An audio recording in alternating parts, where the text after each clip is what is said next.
My name is Patrick Thompson, and I'm a Senior Research Associate at the University of Oxford in the UK, where I have positions in the Geography and Engineering departments.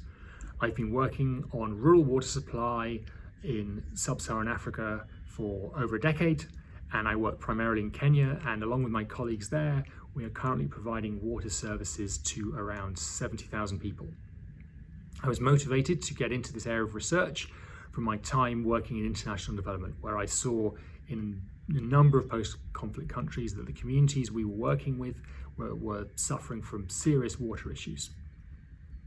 So from my work in Kenya, my colleagues there, we have seen some issues that are causing challenges.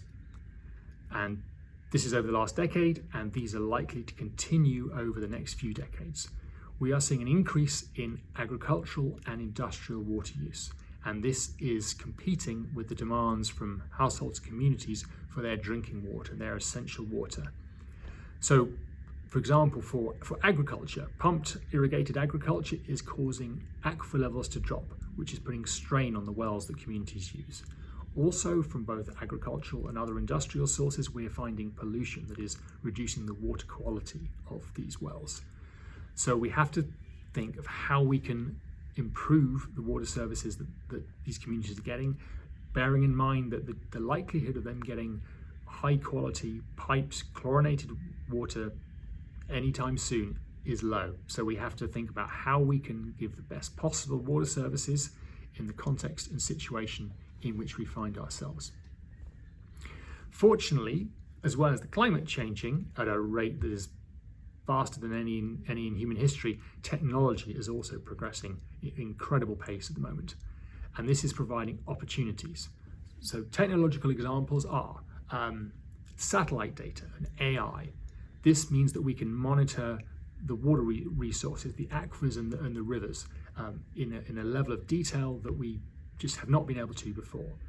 Advanced filtration techniques, electrochemical treatment, and solar power means that we can have modular water treatment systems that can provide potable water virtually anywhere in the world with very little energy costs. And finally, mobile data and Internet of Things technology means that these sort of systems, wherever they are in the world, we can monitor them virtually in real time. This creates great opportunities, and these things are moving rapidly.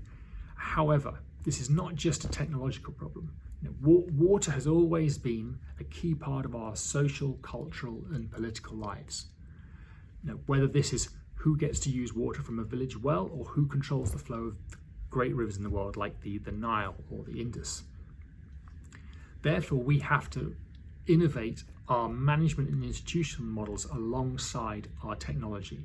Because if we don't, the management and institutional models that were designed under a stable climate and under older technologies will get left behind and may well maladapt and produce outcomes that we do not wish for. So in order to look at these holistically, these modular, adaptive, decentralized systems holistically, we also need interdisciplinary, multidisciplinary teams to do this. We need, just as much as we need hydrogeologists, engineers, and public health experts, we also need anthropologists and political scientists to make sure that the systems we design, both the technological systems and the management systems, are properly situated in the communities that they are there to serve, and that they will persist over time. They will persist and work in the long term, long after researchers like me have gone. So how do we put these coalitions together? Well, we need a shared sense of purpose.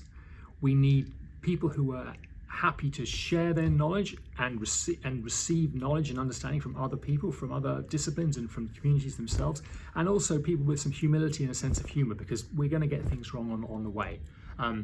So this global water challenge is a big one, but I'd like to think that it's something that will get me up in the morning rather than something that will keep me awake at night.